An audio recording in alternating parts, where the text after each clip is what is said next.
दोस्तों, ये कहानी हमारे चैनल किंग ऑफ स्टोरीज़ की प्रेजेंटेशन है, जिसका टाइटल है अध्यापक और शिष्य। यह कहानी एक अध्यापक और उनके नटखट शिष्य पर आधारित है। तो आइए चलते हैं, कहानी का आगाज़ करते हैं।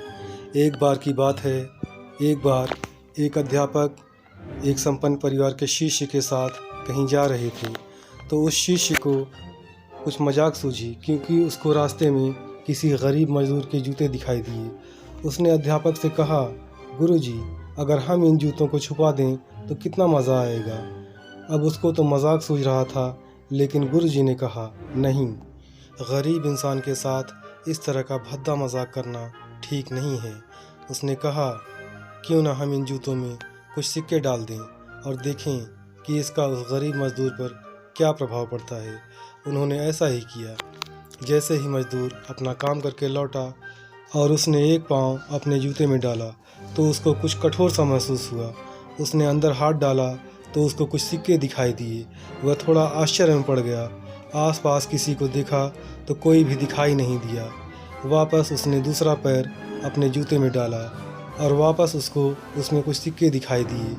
अब दोनों जूते के सिक्कों को उसने अपने हाथों में रखा और प्रभु की तरफ इशारा किया, हे प्रभु, पता नहीं किस भले मानुस ने यह सिक्के मेरे जूतों में छुपाए हैं, लेकिन जिसने भी छुपाए हैं उसको मेरी दुआ है, ताकि इन पैसों से मैं अपने बच्चों और पत्नी के लिए कुछ खाना और दवाइयाँ ला सकूँगा।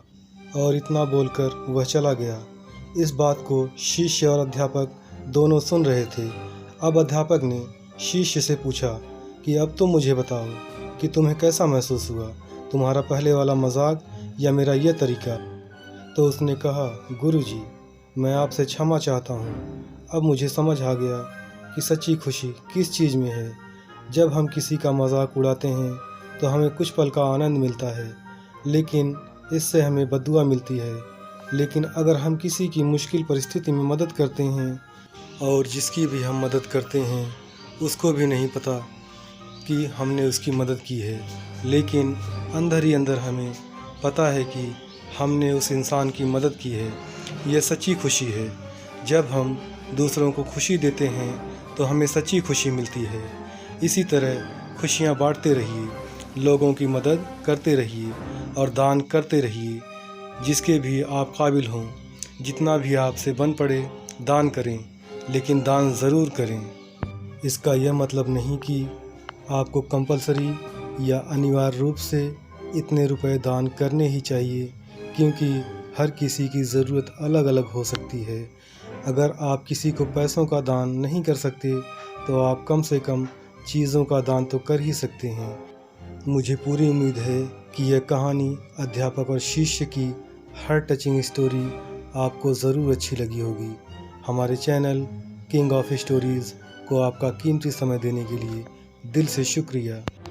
आपसे रिक्वेस्ट है कि वीडियो को लाइक और हमारे चैनल को सब्सक्राइब ज़रूर करें, जिससे हमारी हौसला अफजाई होती रहे और हम इसी तरह आपके लिए और भी नई नई रोचक, मनोरंजक और प्रेरणादायक कहानियाँ लाते रहें।